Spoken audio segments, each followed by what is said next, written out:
NCP नेता अजित पवार के party छोड़ने और दूसरे दल में जुड़ने की अटकलें चल रही हैं, जिसे खुद अजित पवार ने खारिज किया है। एनसीपी नेता और शरद पवार के भतीजे अजित पवार ने पार्टी छोड़ने की अटकलों को खारिज कर दिया है। अजित ने कहा, बेवजह गलतफहमी फैलाई जा रही है। किसी विधायक का हस्ताक्षर नहीं लिया गया है। भाजपा के साथ जाने की खबरों में कोई सच्चाई नहीं है। जब तक जान में जान है तब तक एनसीपी से जुड़ा रहूंगा। चाहो तो एफिडेविट पर लिखकर दे दूं। इधर एनसीपी चीफ शरद पवार ने भी भतीजे के भाजपा के साथ जाने की खबरों को सिर्फ अटकलें बताया। उन्होंने कहा कि इस बारे में सिर्फ मीडिया में ही बात हो रही है। पार्टी को मजबूत करने की कोशिश की जा रही है, इसलिए अजित चुनाव में व्यस्त है। इस बीच अजित ने फेसबुक और ट्विटर अकाउंट से एनसीपी का बैनर हटा दिया है। ऐसा कहा जा रहा है कि अजित के साथ एनसीपी के 40 विधायक हैं। इस बीच पार्टी के ही 3 विधायक माणिक कोकाटे, सुनील शेलके और अन्ना बंसोड़ खुलकर अजित पवार के समर्थन में आ गए हैं। तीनों विधायकों ने कहा कि अजित जो भी फैसला लेंगे हम उनके साथ खड़े रहेंगे। उधर उद्धव गुट के सांसद संजय राउत ने कहा कि ये सब बीजेपी के लोग कर रहे हैं। अजित के खिलाफ खबरें प्लांट करवाई जा रही हैं। अजित ऐसा कुछ भी नहीं करेंगे। अजित महाविकास अघाड़ी के आधार स्तंभ हैं। मेरी खुद आज शरद पवार समेत कई एनसीपी नेताओं से बात हुई है। एनसीपी को तोड़ने की कोशिशें की जा रही हैं, लेकिन पार्टी आज भी एनसीपी के साथ है। शिवसेना की तरह एनसीपी को भी तोड़ने के लिए केंद्रीय एजेंसियों का इस्तेमाल किया जा रहा है। गुजरात के डभोई के चांदोद में भीषण गर्मी के बीच बिन मौसम बारिश देखने मिली। एक और पूरा गुजरात 40 डिग्री तापमान में तप रहा है, वहीं वडोदरा जिले के डभोई के चांदोद में मौसम विभाग के अनुमान के तहत बिन मौसम बारिश देखने मिली। यहाँ सुबह से ही बादलों का डेरा था और मौसम में अचानक बदलाव के साथ बारिश की एंट्री हुई। उमस और गर्मी से परेशान लोग भी अचानक हुई बारिश से हैरत में पड़ गए। इन दिनों चैत्र महीने के अंतिम दिन चल रहे हैं। इसी बीच बिन मौसम बारिश से किसानों में चिंता का माहौल देखा गया।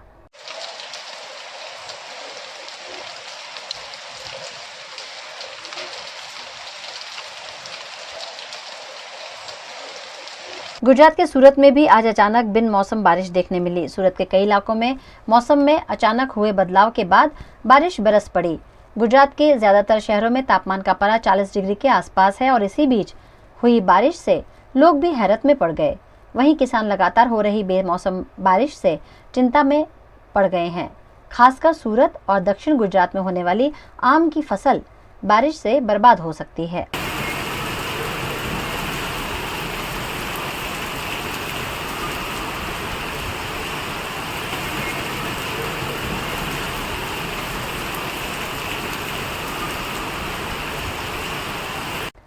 फायर एनओसी देने में वडोदरा कॉर्पोरेशन के फायर ब्रिगेड विभाग द्वारा किए गए कथित भ्रष्टाचार मामले फायर ब्रिगेड के 10 कर्मचारियों और अधिकारियों को एंटी करप्शन ब्यूरो ने तलब किया है।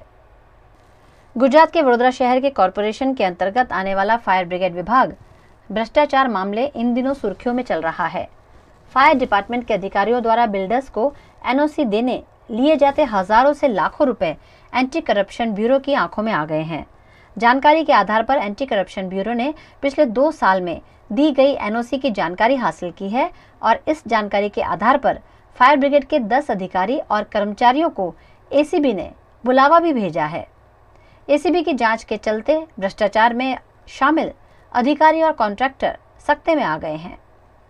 फायर एनओसी का भ्रष्टाचार न सिर्फ वडोदरा में बल्कि पूरे गुजरात में फैला हुआ है। कई इमारतों के पास फायर एनओसी है ही नहीं, उसके बावजूद अधिकारियों की रहम नजर के तले वे सालों से कार्यरत हैं और ऐसी ही इमारतों में सूरत के तक्षशिला कांड जैसे हादसे होते रहते हैं, लेकिन फिर भी लाखों करोड़ों रुपए लेकर एनओसी देने से अधिकारी और कर्मचारी बाज नहीं आ रहे हैं। फिलहाल वडोदरा फायर ब्रिगेड के chief fire officer Parth Brahmbhatt पर भी काफी सवाल उठ रहे हैं।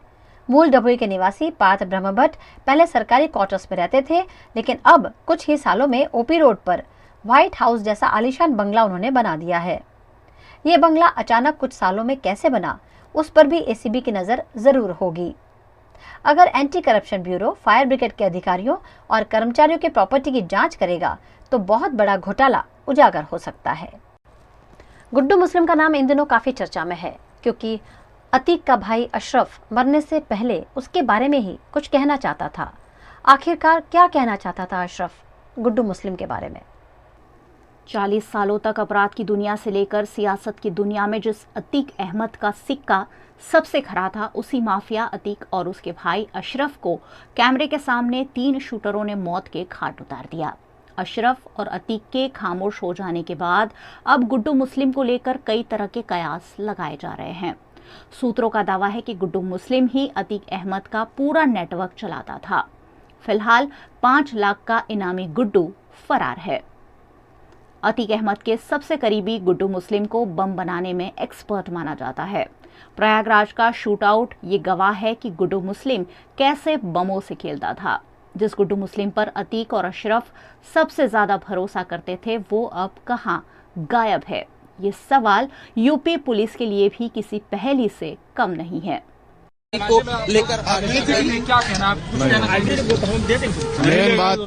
मेन बात यह है कि गुड्डू मुस्लिम के बारे में जानने के लिए चलिए थोड़ा उसके अतीत से भी आपको रूबरू करवा देते हैं। गुड्डू मुस्लिम पहले अतीक गैंग में नहीं था। महज 15 साल की उम्र में गुड्डू मुस्लिम ने छोटी मोटी चोरियों से अपराध की दुनिया में कदम रखा। कुछ समय बाद बाहुबलियों की पनाह मिलने के बाद उसने बम बनाना शुरू किया। धीरे धीरे वो उत्तर प्रदेश के साथ साथ बिहार के कई गिरोहों के बीच बमबाज के नाम से मशहूर हो गया। देखते ही देखते उत्तर प्रदेश में होने वाले हर बड़े आपराधिक मामले में गुड्डू मुस्लिम का नाम जुड़ने लगा। गुड्डू मुस्लिम सालों पहले ही अपराध की दुनिया में कदम रख चुका था। वो यूपी की राजधानी लखनऊ में होने वाले ठेकों के टेंडर पुल करवाने में माफियाओं की मदद करता था। सवाल यही उठता है कि आखिर अतीक अहमद के साथ गुड्डू कब आया और उसका वफादार कैसे बन गया? दरअसल जेल में बंद गुड्डू की जमानत अतीक अहमद ने कराई थी। जमानत के बाद गुड्डू मुस्लिम अतीक का गुर्गा बन गया। गुड्डू मुस्लिम के तार बिहार के माफियाओं से भी जुड़े हुए हैं। गुड्डू के जरिए अतीक के रिश्ते भी बिहार के माफियाओं से बने। गुड्डू ने अतीक के कई गुनाहों में अहम रोल निभाया। फरवरी महीने में हुई उमेश पाल की हत्या के बाद आए सीसीटीवी फुटेज में भी गुड्डू मुस्लिम को मौके पर बम फेंकते हुए देखा गया। पुलिस ने गुड्डू मुस्लिम पर उमेश पाल के हत्याकांड के बाद 5 लाख का इनाम भी घोषित किया था।